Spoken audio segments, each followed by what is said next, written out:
Le système de freinage d'un véhicule est similaire à celui d'un vélo. En serrant la manette de frein, la force est transmise à deux plaquettes solidaires au cadre par un étrier qui viennent frotter par pression la partie métallique de la roue du vélo. Le frottement permet de freiner et d'arrêter le vélo. C'est exactement la même chose, mais en un peu plus complexe pour une voiture.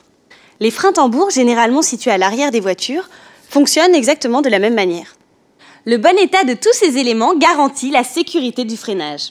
En raison du frottement, les pièces du système s'usent et nécessitent un contrôle régulier.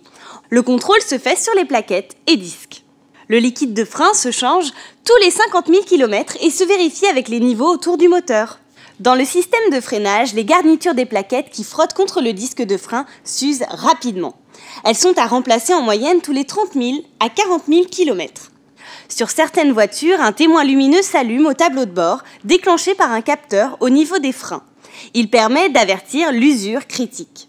Le meilleur contrôle reste visuel. Voici une plaquette neuve et une autre usée. L'épaisseur de la garniture ne doit pas être inférieure à 2 mm. À ce stade d'usure, il faut absolument changer les plaquettes, sinon vous risquez pour votre sécurité et vous risquez d'abîmer vos disques de frein. Les disques de frein s'usent plus lentement que les plaquettes.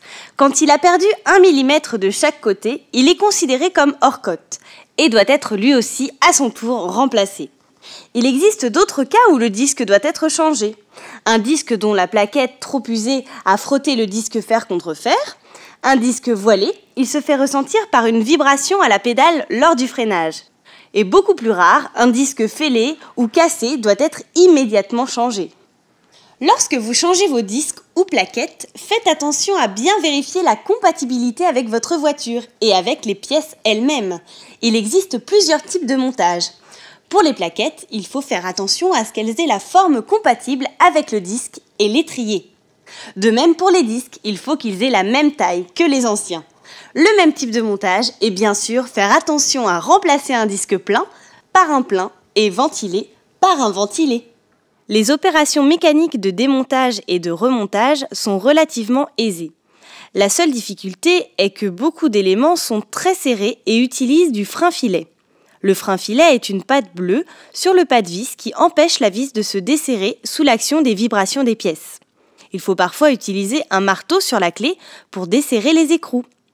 Il faut donc respecter le remontage comme vous l'avez découvert, avec le même frein-filet, et bien resserrer les éléments. Les articles du Dico de l'auto expliquent les méthodes de démontage et de remontage des pièces liées au freinage. Il y a 3 signes d'alerte majeurs à savoir avant de reprendre la route. Si la pédale de frein semble molle, il est probable qu'il y ait une fuite. Si la pédale doit être appuyée à fond pour pouvoir freiner, il se peut que les plaquettes et le disque aient un état d'usure avancé. Si le niveau du liquide de frein est bas, soit vos plaquettes et disques sont usés, soit vous avez une fuite dans votre circuit.